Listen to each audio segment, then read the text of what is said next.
Hayırlı kişi yanlıklar çıkarılışın koruysa stüdyoda Alina Hizmatulina bugünkü çıkarılışının tüp temaları. 9 yaşlık kızını şınlıkta da urlarga tilegenler mi, fotorobot şın mı? Haberşi bir süjetinde. Elevator tavına nihayet avtobus yürüye başladı. Onun marşrutun bizning haberşi bir sürendi. Şallı büyüşçileri birinci, Qozonda uzgan bol kış beygisinden veteranlar jing'i olup qaytdı. 9 yaşlık kızga şınlıkta da hücum eterge tilegenler mi? Bu bala fantaziyası mı? Hazır mını polisiya açıqlay. Uzgan atnada etiyanilerдің telefonuna kelgen haber bütün şehir halkın birşilurga mecbur etdi. Onda mektep olarına manyak beylene dep yazılgan iratның foto robotu da var. Bu halge bir atnaga yakın vaqt uzdı. Ama etiyaniler homanda tınışlana olmay. Balaların mektep yanında qarşı alalar. Birşilur için sebep var mı? Bizning süjetdə. Әлеге вакыйганың дөрестлеген раслаучы детальләр булмаса да, әтиәниләр һаман борчыла. Алар балаларын дәресләр беткәнче үк мәктәп янында көтеп тора. Просто так. Из ниоткуда эти не появляются слухи. Сарафанное радио передает. Поэтому вот ходим, встречаем детишек. Мы обычно доверяем официальным подтверждениям. Не доверяем таким слухам. И я детям тоже такое же сказала, чтобы они не пугались, потому что одновременно в 30-й школе, а в одновременно в 29-й школе такое не может быть. У нас такое время сейчас, на самом деле мы и все взрослые, в общем-то, переживаем. Поэтому, ну, как бы, сказать не доверяю, но проверяю. То есть нужно встречать, нужно контролировать детей. 45-нче мәктәп укучысына ират кайтарып куярга тәкъдим итә. Бала куркып өенә йөгерә. Кайткач, әнисе белән бергә полиция бүлегенә гариза яза. Тикшерү барышында шаһитлардан сорау алына. Мы в настоящее время установили свидетелей, что как бы видели, как эта девочка пошла в сторону своего дома, но никто за ней, никакой мужчина не шел. То есть вот на данный момент вот такая информация у меня. Белгечләр мәктәп укучысы шынлыкта булмаган ират образын уйлап чыгарган дип фаразлый. Фоторобот һәм маньякның биографиясы каян килеп чыккан, беркем дә белми. Психологлар бу яшьтә балаларның фантазиясы бай ди. Как фантазия развивается? Я посмотрел новости, я посмотрел мультики, я посмотрел страшилки. Ребенок смотрит, он думает: о, кого-то украли. Смотрите, как они много говорят. Я тоже хочу, чтобы мне говорили. И он рисует себя вот в этом образе. Меня украли, вот все мне по телевизору показывают, мама бегает, плачет, одноклассники ищут. То есть такая, ну, скажем так, дурацкая мечта, да? Мондый маҗараларны бала игътибар җитмәгәнлектән уйлап чыгарга мөмкин. Психологлар әтиәниләргә сабыйлары белән күбрәк аралашырга, уйнарга, бәйрәмнәр оештырырга киңәш итә. Психологлар һәр мәктәптә дә бар, теләгән һәркем мөрәҗәгать итә ала. Бу очракта 9 яшьлек кыз белән инспекторлар аралашкан. Ә менә олыраклар мондый җәза белән генә котыла алмаячак. Ялган мәгълүмат тараткан өчен җинаять җаваплылыгы каралган. Гүзәл Шихапова, Ксения Антонова, Сергей Вильданов, Яңалыклар. Иртән эшкә чыгып китә, әмма өенә кайтмый. Казан дәүләт федераль университетының Шалы институтында фаҗига. Мөгаллим аудиторияда үз-үзенә кул сала. Аның гәүдәсен хезмәттәшләре таба. Мондый адымга тәҗрибәле профессорны нәрсә этәргән? Хәбәрчебез ачыклады. Студентлар да, укытучылар да бу фаҗигадан соң шок хәлендә. Әле кичә генә Рифат Хәбибуллин аудиториялар буенча йөргән, ә бүген коридорда аның фотосурәте тора. Кичен 57 яшьлек иратны бауга асылынган килеш табалар. Һәрчак позитив, якты күңелле иде диләр аның турында. Всегда, когда я с ним встречался, оставалось очень позитивное чувство. Он всегда был таким веселым, позитивным, своей энергией просто заражал, можно сказать, окружающих. У него все время были какие-то проекты,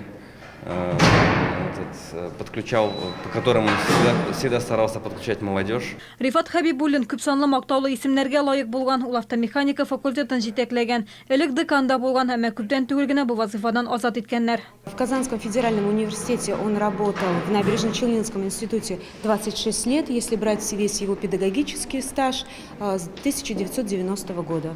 Прошел путь от ассистента до заведующего кафедрой. Фаҗига булган кичне Рифат Хәбибуллин укытучылар бүлмәсенә кирип бикләнә, шалтыратуларга җавап бирми. Борчылган хезмәттәшләре ишекне ача алмыйча азаплана, ачылгач соң була. Профессорның йөрәге типмәгән инде. Аның хатыны тыл, кечкенә балалары ятим калды.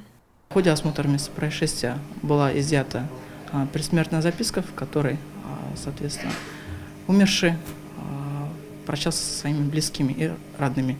В настоящее время следственными органами проводится следственная проверка, по результатам которой будет принято процессуальное решение. Бір ел электә Казан федераль университетында суицид очрагы теркәлгән иде. Политология кафедрасы доценты Фәрит Гыйниятов эш бүлмәсенең тәрәзәсеннән сикергән иде. Бу ике очрак та хезмәттәшләре өчен көтелмәгән хәл. Гүзәл Шихапова, Ксения Антонова, Ленар Султанов, Яңалыклар.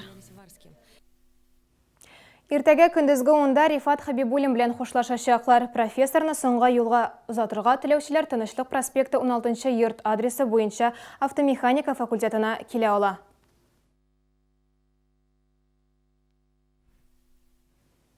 Узак вакыт тукталып торганнан соң элеватор тауына автобус йөри башлады. 8-нче маршрут шәһәрдә бердән-бер. Халыкны озак көттермәс өчен автобус йөртүчеләр графикны төгәл үтәргә тырышалар. Пассажирлар канәгать. Теманы хәбәрчебез дәвам итә. Сидоров-Кызяп элеватор дау бистәләре арасындагы 8-нче маршрут катлаулардан санала. Беренчедән ул озын, икенчедән табышлы түгел. Шул вакытта бик кирәкте. Анда мәктәп укучылары, кечкенә балалы әниләр, пенсионерлар йөри. Тукталышта без нәкъ шул пассажирларга тап булдык. Расписание буенча микроавтобус сәгать 11-дә булырга тиеш икән. Ул нәкъ шул вакытка килеп җитте. Вот сейчас у меня время. Хәзер вакыт 11:04, мин кузгалып китәм. 11:04, я трогаться буду 11:10. В воскресные выходные дни это... Ял көннәрендә автобуслар ешылып йөрсен иде. Я там не живу, лето только вот езжу, меня, конечно, устраивает. Мин тауда яшәмим, җәй көннәрендә генә барам. Мин канәгать. Ну, теплый, хороший автобус. Автобус җылы, бик әйбәт, вакытында килә. Хәзер 8-нче маршрутта бер генә газель йөри. Мөмкинлекләр әлегә шундый гына диләр. Мы не можем больше автобусов запускать в связи с тем, что... Кереме булмагач, күп автобуслар җибәрә алмыйбыз. Бу маршрут пассажирлар акчасына гына йөри. Дотациялар юк. Үз акчабызга тотабыз. 8-нче маршрут җәй башыннан йөри. Аны җибәрер алдыннан транспорт оешмасы халык арасында сораштыруда үткәрде. Нәтиҗәдә кешеләр өчен уңайлы расписание төзелде. Аны һәр ике якта үтәргә тиеш. Римма Әхмәтова, Луиза Сафуанова, Алексей Иванов, Яңалыклар. Бер картлыкта, бер яшьлектә әшәллы пенсионерлары бөтенләй картаярга теләми. Казанда ветераннарның республика күләм үзешчән сәнгать фестивале үтте. Шәһәребезне яклаган гармония коллективы биючеләре башкаладан җиңү яулап кайтты. Алар белән хәбәрчебез очрашты.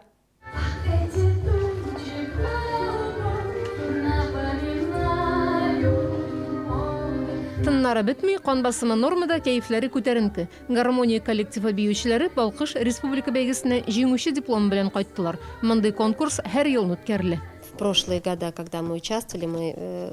Узган елларда без Алабугдан ары уза алмый идек. Быел Казанның төп сәхнәсе Габдулла Тукай исемендәге филармония сәхнәсенә күтәрелдек. Бик җылы кабул иттеләр. Без искиткеч шат. Бу коллективка инде 8 ел. Өлкән яшьтә булуларына карамастан, алар шәһәр һәм республика күләм мәдәни чараларда бик теләп катнашалар.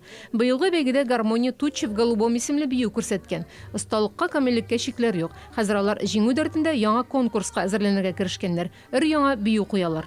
Римма Әхмәтова, Юлия Шмакова, Сергей Вильданов, Яңалыклар. Югалган балыкчыларны эзләүләр дәвам итә. Иртәгә Кырныш тирәсендә волонтерлар һәм коткаручылар аларны көймәләр белән җәяү һәм һава транспорты ярдәмендә эзләячәк.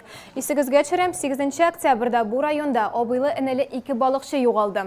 Берсенең гәүдәсен шимбә көне таптылар. 21 октябрьдә шул урында тагын 2 балыкчы эзсез юкка чыкты. Иртәгә оештырылачак эзләүләрдә безнең иҗат төркеме дә катнашачак. Вакыйгаларның нәтиҗәсен яңалыклар чыгарылышында карагыз. Бу сезгә эшкәрәсе соңгы мәгълүматы без иде. Мин сезнең белән сау булашам. Исән-имин булыгыз.